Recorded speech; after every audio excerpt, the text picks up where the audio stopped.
5 वर्ष के गोप बालक पर भगवान शिव की कृपा कैसे हुई और कैसे भगवान शिव एक 5 वर्ष के बालक से प्रसन्न हो गए, यह जानने के लिए इस वीडियो में लास्ट तक बने रहें। दोस्तों, यह बात उस समय की है जब उज्जैन राज्य में राजा चंद्रसेन राज्य करते थे।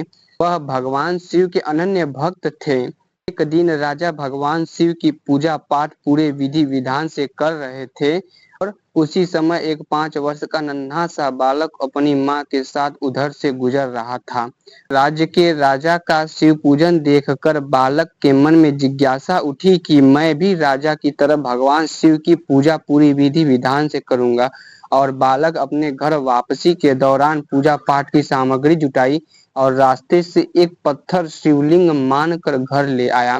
बालक अपने घर आकर बड़े प्रेम और श्रद्धा से उस पत्थर को शिव रूप में स्थापित किया, पुष्प चढ़ाया, दीप जलाया, फल आदि चंदन से पूरे श्रद्धा पूर्वक उनकी पूजा करने लगा।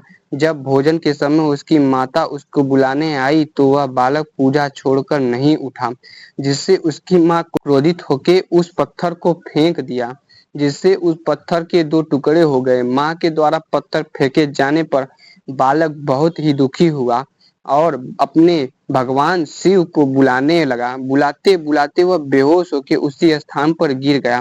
भोलेनाथ, जो सब पर दया करुणा बरसाने वाले और परम दयालु हैं, जब उन्होंने अपने प्रति ऐसी प्रेम और भक्ति देखी तो वह अत्यंत प्रसन्न हो गए, खुश हुए।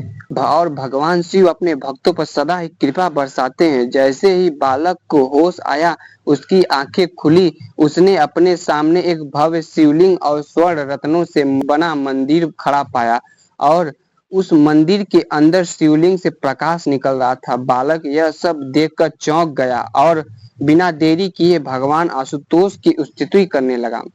जब बालक की माँ को यह समाचार मिला कि उनके घर के स्थान पर एक भव्य महल खड़ा है और एक भव्य शिव मंदिर बन गया है, जिसको देखकर वह भी चौंक गई और अपने बच्चे को गले से लगा लिया। और जब राजा चंद्रसेन को इस बात का पता चला तो वह भी उस बच्चे के घर पहुंचकर बच्चे की भक्ति और शक्ति की सराहना की। कुछ देर बाद उस जगह हनुमान जी प्रकट हुए और कहा कि इस जगत में भगवान शिव शीघ्र और जल्दी फल देने वाले देवता हैं। वह देवों के देव महादेव हैं। आगे उन्होंने कहा, इस बालक की भक्ति से प्रसन्न होकर उन्होंने एक कुटिया को महल में परिवर्तित कर दिया। बड़े बड़े ऋषि मुनि हजारों वर्षों की घोर तपस्या से जो नहीं प्राप्त कर पाते, उसे इस बालक ने कुछ ही समय में प्राप्त कर लिया। इस गोप बालक की 8वीं पीढ़ी में नंद गोप का जन्म होगा, जो आगे चल के द्वापर युग में भगवान विष्णु के कृष्ण अवतार में सहायक होंगे और भगवान कृष्ण तरह तरह की कलाओं से युक्त होंगे। फिर उस स्थान पर शिव शंभु की स्थिति करते हुए धर्मात्मा गोप और राजा चंद्रसेन शिवधाम को चले गए।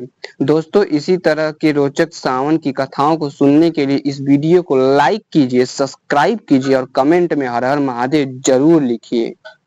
नमस्कार दोस्तों।